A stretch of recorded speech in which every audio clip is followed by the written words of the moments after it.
bahal sawirana lagu wareeriyey sawiraan kula galo waxaan is idhi haddeeroo dhan fakaro wartalow sawirkani muxuu tarayaa marka haddana waxaan is idhi war male facebookii buu taskiye beena ka yahay taskiyada ma taqaanin dee intaad sheekh cabdirashiid isa la sawirto inaad habla ku tidhaahdo sheekh cabdirashiid baanu isnaqaanayo sheekhayga waa kan sawirkiisiina waa isagoo waddada marayana waad isku dhinac sawirtaa ama gaadhiga fuushan waa taskiye aan waxba ka jirin iminkaba intaan lagu qarxinin warka waa wada sheegaynaaye taskiyaadka beenta ha la joojiyo sawirna waxba ma taro al-aslu inuu xalaal yahay inuu xaaraan yahay muran ka taagna laakiin iminka waxay noqotay masaajidka safka adigoo ku jira sawir laga qaadaya ilaahay hortaagan haddaad dhaqaaqdo waa lagu sawirayaa qof baa meel kasta le waxbaa sawiraya war sawirku aakhirana inuu khatar ban noqdo waa cabsi ayaa ku jirta adduunkana wuxuu taraya garan maayo wuxuu tarayo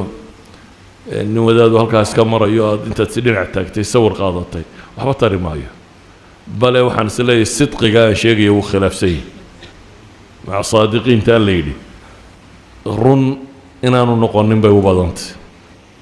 marka waxaan idin leeyahay ilaahay cabsidiisa badiya diintiina ku dhaqankeeda badiya dad muslim oo soo jeeda ahaada meeshan aad joogtaan urursanaada gaalada ilaahay waxba inagama raaciya waa khatare saxaabadii soo hijrootay timi xabashida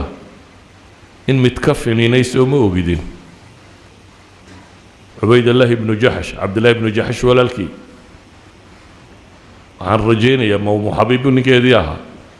calaa kulli xaal nasaraduu raacay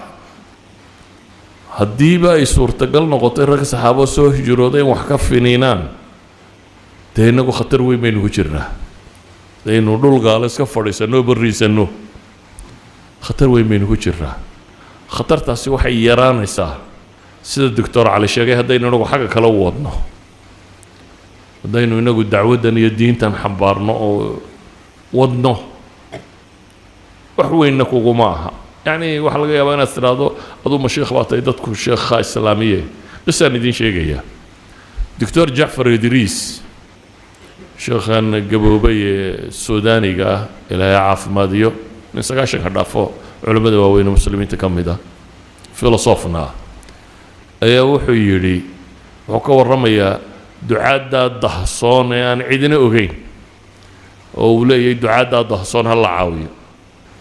marka laba nin buu ka waramay oo Mareykanka jooga mid wuxuu yiri waa taksiile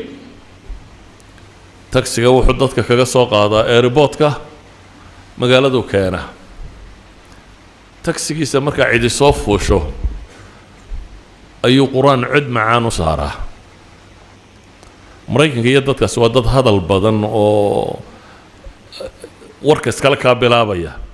European مثلا اسكندنافيان كو kale guriga kugu xiga waliga kula hadlimay ka ku jira wadada aamusan waxba ku darsanin laakiin qoladana Ingiriisiga ku hadasha wadada aad u furfuran oo dadka iskala qabsada markuu quraan cid macaan saara bay yiraahdaan heestani maxay ahayd isagu su'aasha uu buu rabay inay wala weydiiyo waa cod macaan yeelinkan heestu qaadayo markaas wuxuu bilaabay inuu yiraahdo it's the last revelation from God ووحيي ugu dambeeyay samada ka yimaada halkaas uu ka bilowdaa marka warkiisa 850 qof buu kursiga dambe iyago saarana shahaada u qabta 850 qof 6 bilood gudahoodna weeyaan ma aha waqti badan 6 bilood gudahood buu 850 qof oo kursiga dambe ee taksiga saaran waa shahaada u laqibay